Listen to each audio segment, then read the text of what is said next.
Existem batalhas-chave que podemos identificar que levaram à queda de Roma, ou mais precisamente, à queda do Império Romano do Ocidente? Eu acho que sim.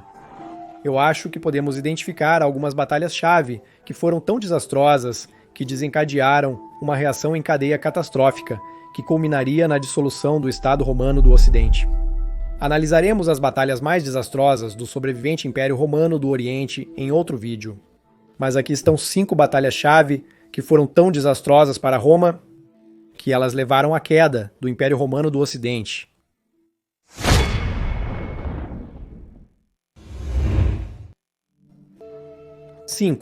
Batalha do Sabe, em 388. É verdadeiramente fascinante que algumas das batalhas mais desastrosas do final do Império Romano não foram lutadas entre Roma e os invasores germânicos, mas entre os próprios romanos. De fato, pode-se argumentar que as constantes guerras civis que Roma travou com cada vez mais frequência nos séculos IV e V foram o que, em última análise, causou a queda do Império. E uma dessas batalhas foi travada em 388 d. 100 entre as forças do Império Romano do Oriente, sob o comando do imperador Teodósio, e as forças do Império Romano do Ocidente, sob as forças do autoproclamado imperador Magnus Maximus. Maximus havia se rebelado alguns anos antes na Britânia, como era comum nesta problemática província romana. O Império do Oriente empregou uma enorme força nesta luta. 40.000 foederati góticos foram empregados sozinhos, bem como uma marinha considerável e, claro, muitos milhares de soldados comitatenses e limitani. O tamanho exato das forças é desconhecido, mas possivelmente era em torno de 50.000 contra 50.000 tropas. Maximus perdeu após 2 meses de luta amarga. Ele foi morto logo depois, e o Império Romano do Oeste pagaria mais tarde o preço pelos muitos milhares de romanos do Oeste que haviam sido mortos na batalha, especialmente os caros comitatenses de elite, que eram muito difíceis de recrutar naquela época por razões explicadas neste vídeo.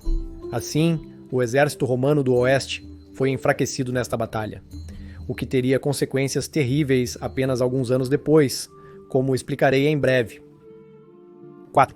Batalha de Adrianópolis, 378. A Batalha de Adrianópolis foi desastrosa por causa da reação em cadeia de eventos que ela colocaria em movimento. Em 378, um grande exército do Império Romano do Oriente, comandado pelo imperador Valens, enfrentou as forças dos godos e Alani sob seus reis. Valens cometeu alguns graves erros táticos, especialmente não esperar por reforços de seu colega ocidental Gratian, provou ser uma decisão muito ruim. Valens perdeu, e pelo menos metade do exército romano foi morta, então pelo menos cerca de 15.000, do total de 30.000 romanos que lutaram na batalha. Essa derrota permitiria aos godos saquear e pilhar os Balcãs nos anos seguintes com impunidade, e mais tarde permitiria que eles se estabelecessem em Ilírico e estabelecessem seu próprio reino quase independente. Pior, isso daria origem a Alarico, que continuaria a assediar o Império Romano do Ocidente e que até conseguiria saquear Roma em 410. Também permitiria aos godos estabelecer seu próprio reino em Aquitânia, no território do Império Romano do Ocidente. Esses visigodos então continuariam a assediar o Império Romano do Ocidente até o fim. Então, o verdadeiro desastre que a derrota romana em Adrianópolis causou foi sentido a longo prazo nas décadas seguintes, e, ironicamente, foi sentido no Império Romano do Ocidente, mas não tanto no Oriente. Batalha das Planícies Catalãs, em 451. Porque uma vitória romana, frequentemente citada, de forma equivocada, como a última grande vitória do Império Romano do Ocidente, seria desastrosa para o Império Romano? Aécio e seus romanos não provaram mais uma vez que o Império Romano ainda era uma força a ser reconhecida?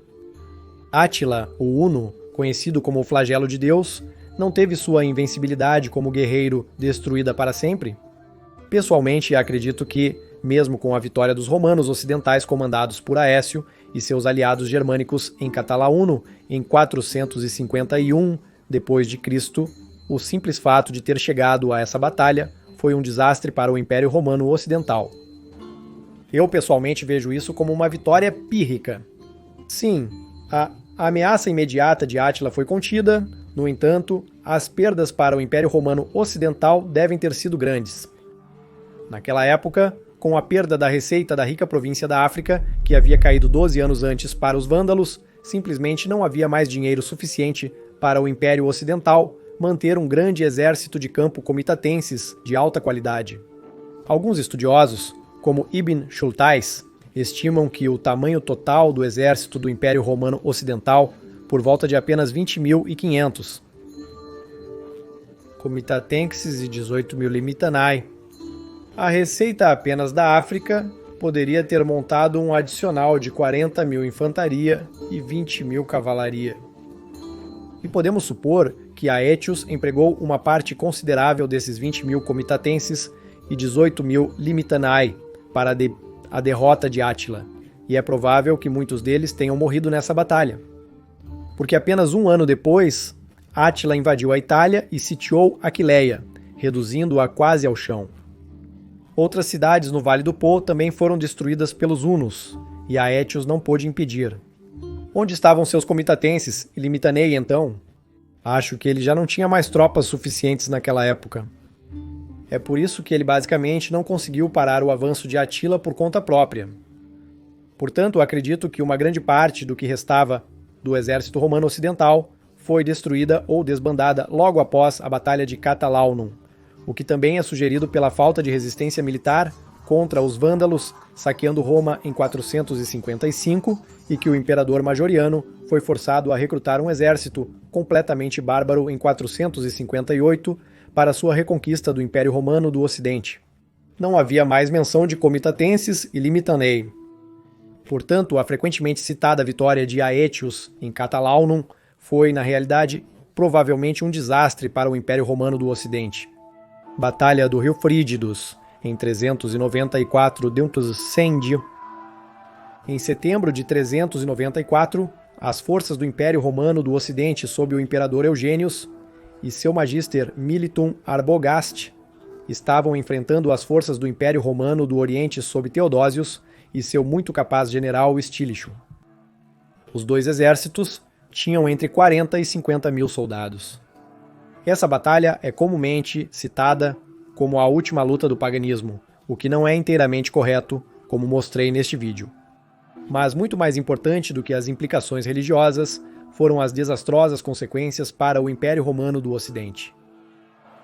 Baidinius e Arbogast foram derrotados, resultando na morte de milhares de tropas de elite do Império Romano do Ocidente, assim como ocorreu 6 anos antes, quando Magnus Maximus e seu exército ocidental foram vencidos. 2 vezes em apenas 6 anos, as forças do Império Ocidental foram brutalmente destruídas pelo leste e provavelmente perderam dezenas de milhares de infantaria dos comitatenses. Em um momento em que o recrutamento estava cada vez mais difícil devido à desvalorização da moeda, menores incentivos para se juntar ao exército e possivelmente também por causa do desencanto e relutância dos romanos ocidentais em arriscar suas vidas pelo Império. Então, como consequência direta das batalhas do Save e do Frígidos, o Império Ocidental foi severamente enfraquecido e por isso Estílicho, apenas 8 anos após a Batalha do Frígidos, teve que retirar as tropas de fronteira Limitanei da fronteira do Reno para a defesa da Itália. Ele defendeu a Itália, mas a fronteira do Reno estava esgotada, então não conseguiu impedir as tribos germânicas de invadir a Ragália. Em 407, que seria então o começo do fim para o Império Romano do Oeste. Então eu pessoalmente acho que se as batalhas do Save e Frígidos não tivessem acontecido, a fronteira do Reno teria sido defendida com sucesso em 407 e o Império do Oeste não teria caído. Ou se então, muito mais tarde e de uma maneira diferente. Foi esse duplo golpe brutal de Save e Frígidos que enfraqueceu tanto o Império Romano do Oeste, que simplesmente não teria homens suficientes 12 anos depois para a defesa da fronteira do Reno. Batalha de Cabo Bom em 468. Para mim, a batalha mais desastrosa do fim do Império Romano do Ocidente foi a Batalha de Cabo Bom.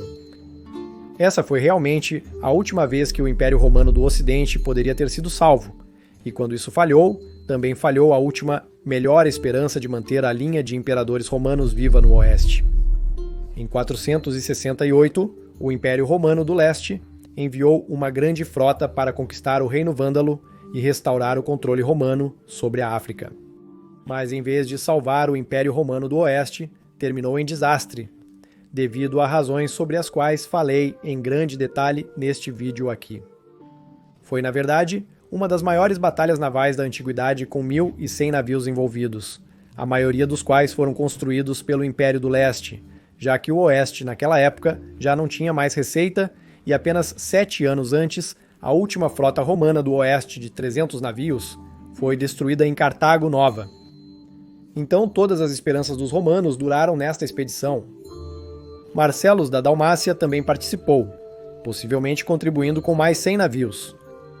Mas o comandante da missão, Basiliscos, era muito incompetente e por isso tudo acabou em desastre. Metade da frota foi destruída por um ataque surpresa de navios incendiários vândalos. E assim Basiliscos recuou com seus navios restantes e o ataque foi cancelado.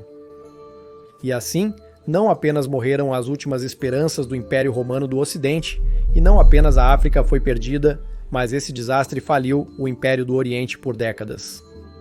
É por isso que o Oriente foi posteriormente incapaz de ajudar efetivamente o Império do Ocidente.